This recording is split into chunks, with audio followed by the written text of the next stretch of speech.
दोस्तों, आज आपके बीच में आके बहुत अच्छा लग रहा है। सीधे जेल से आपके बीच में ही आया हूं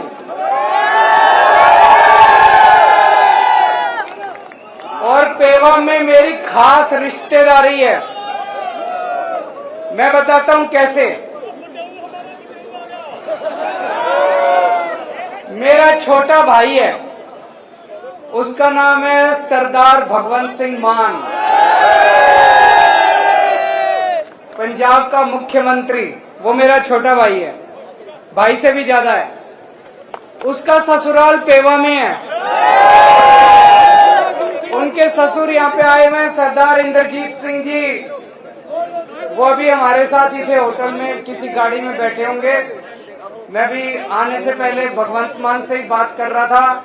तो पेवा की धरती के साथ हमारी रिश्तेदारी है। इतना तो मेरा हक बनता है ये कहने का, यहाँ से एक भी वोट बीजेपी को नहीं जाना चाहिए। जिन्होंने मेरे को, कह सकता हूँ पक्की बात, एक भी वोट नहीं जाना चाहिए उस पार्टी को जिसने मेरे को जेल भेजा था। गलत तो नहीं कह रहा। इन्होंने 16 मार्च को चुनाव घोषित हुए, 21 मार्च को इन्होंने मेरे को पकड़ के जेल में डाल दिया।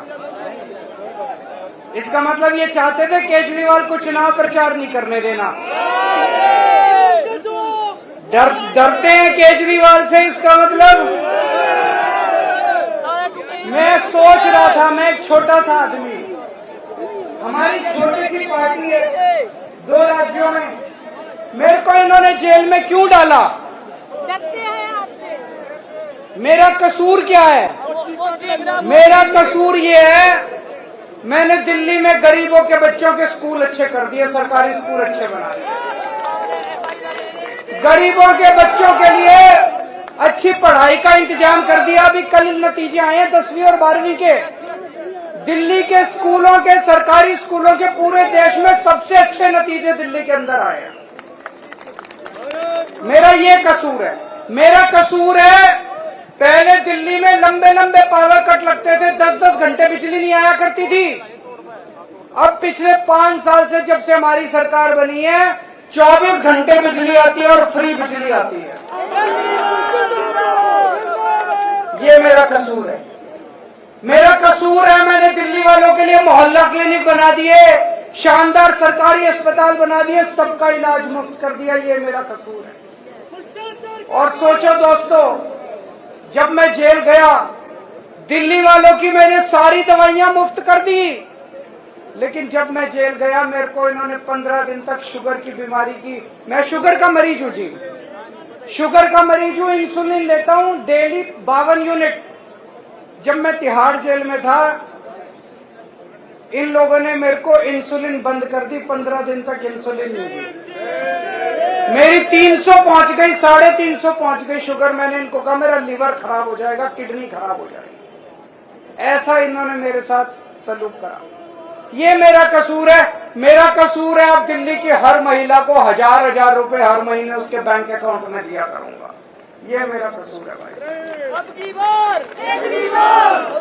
दोस्तों, अभी मेरे को 20 दिन की मोहलत मिली है कि चुनाव प्रचार कराओ। ये तो मैं आप लोगों की कृपा है, जनता की इतनी आवाज उठी कि मेरे को बेल मिल गई। नहीं तो चमत्कार ही था जी उस दिन जो जज साहब ने बेल दे दी। चमक ऊपर वाला है कि नहीं है? विश्वास करते हो ऊपर वाले पे? ऊपर वाला है। अब जिस दिन बटन दबाने जाओगे, अगर तो आपने कमल का बटन दबाया, मैं जेल चला जाऊंगा। और अगर आपने झाड़ू का बटन दबाया, मेरे को दोबारा नहीं जेल जाना। अब आपके ऊपर है। जो ये मुद्दा केवल इसका नहीं है, ये मुद्दा है कौन कौन चाहता है केजरीवाल जेल जाए और कौन कौन चाहता है केजरीवाल जेल ना जाए। जो जिस दिन बटन दबाने जाओ, मन में ये सोच लेना केजरीवाल को जेल भेजना है कि नहीं भेजना। दूसरी बात, दिल्ली का मुख्यमंत्री हूं, आज से 3-3.5 साल पहले मैं देख रहा हूं आप में से बहुत सारे किसान हैं कि नहीं है? पूरे देश के किसान, खासकर हरियाणा और पंजाब के किसान दिल्ली के लिए रवाना हुए थे। हरियाणा और पंजाब के किसान खासकर दिल्ली के लिए रवाना हुए थे। उनको दिल्ली में नहीं घुसने दिया। मेरे को बड़ा बुरा लगा। मेरी चली नहीं क्योंकि पुलिस हमारे पास नहीं है। दिल्ली के अंदर पुलिस हमारे पास नहीं। इन्होंने सड़कों के ऊपर कीलें ठोक दी। चाइना जब हमारी जमीन हड़पता है उनके लिए कीलें नहीं ठोकते। पाकिस्तान जब हमारी जमीन पे कब्जा कर लेता है उनके सामने इनकी हिम्मत नहीं होती। किसानों के बोल्डर लगा दिए, सीमेंट के कीलें ठोक दी। इन्होंने किसानों को दिल्ली में नहीं घुसने दिया। जैसे कि किसान दुश्मन है, इनके पिताजी की दिल्ली है। दिल्ली इस देश के 140 करोड़ लोगों की आपकी दिल्ली है, इनकी दिल्ली है। इस बार ऐसा बटन दबाना, इन लोगों को दिल्ली के बाहर कर देना। दिल्ली के बाहर करोगे नहीं करोगे? इनको दिल्ली के बाहर भगाना नहीं भगाना? हमारी पहलवान बेटियों के साथ इन्होंने कितनी बदतमीजी करी, देखा आप लोगों ने? घसीट के।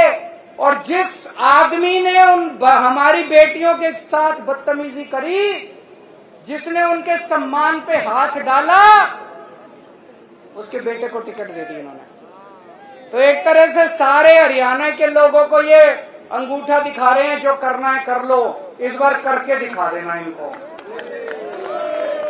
जिन लोगों ने हमारी पहलवान बेटियों की इज्जत पे हाथ डाली, इस बार बटन दबा के उनको ऐसा सबक सिखाना दोबारा हमारी बेटियों की तरफ उंगली न उठा के। और एक चीज समझ लेना, पूरी तानाशाही मचा रखी है इन्होंने, पूरी तानाशाही। मेरे को गिरफ्तार कर लिया, किसानों को दिल्ली में नहीं घुसने देंगे, पहलवान बेटियों के साथ बदतमीजी करते हैं, और जो बदतमीजी करते हैं उनको टिकट दे के सम्मानित करते हैं ये लोग। अब पूरे देश के अंदर हालात इनके खिलाफ हो रहे हैं। हार रहे हैं पूरी तरह से, बीजेपी वाले हार रहे हैं कि नहीं हार रहे? मैं गिना देता हूं आपको। हरियाणा में हार रहे हैं, राजस्थान में हार रहे हैं, महाराष्ट्र में इनकी सीट कम हो रही है, कर्नाटक में इनकी सीट कम हो रही है, झारखंड में हो रही है, बिहार में हो रही है, यूपी में हो रही है, बंगाल में हो रही है, दिल्ली में हो रही है, पंजाब में हो रही है। और बढ़ कहीं नहीं रही। भाई साहब ये कह रहे थे 400 पार, मैं आज आपको लिख के दे रहा हूं इनकी 230 से ज्यादा सीट नहीं आती। मोदी सरकार नहीं बन रही। 4 जून को मोदी सरकार नहीं बन रही। और इतिहास बताता है, देश के अंदर जब भी क्रांति हुई है, हरियाणा से शुरू हुई है क्रांति। हरियाणवी वीर पुरुष होते हैं, हरियाणवी जो होते हैं वो बहादुर लोग होते हैं। सारी क्रांति हरियाणा से शुरू हुई है, तो इस देश से तानाशाही को हटाने का कार्यक्रम भी हरियाणा से शुरू होना चाहिए। जिस दिन गिनती शुरू होगी, अभी मैं लोगों से बात करता हूं, कोई कहता है जी 5 सीट हरियाणा की, 6 सीट हरियाणा की इंडिया गठबंधन। 5-6 नहीं, 10 की 10 सीट चाहिए इंडिया गठबंधन को। 10 की 10 सीट चाहिए इंडिया गठबंधन को। दोगे? मेहनत करनी पड़ेगी, सब लोगों को मेहनत करनी पड़ेगी।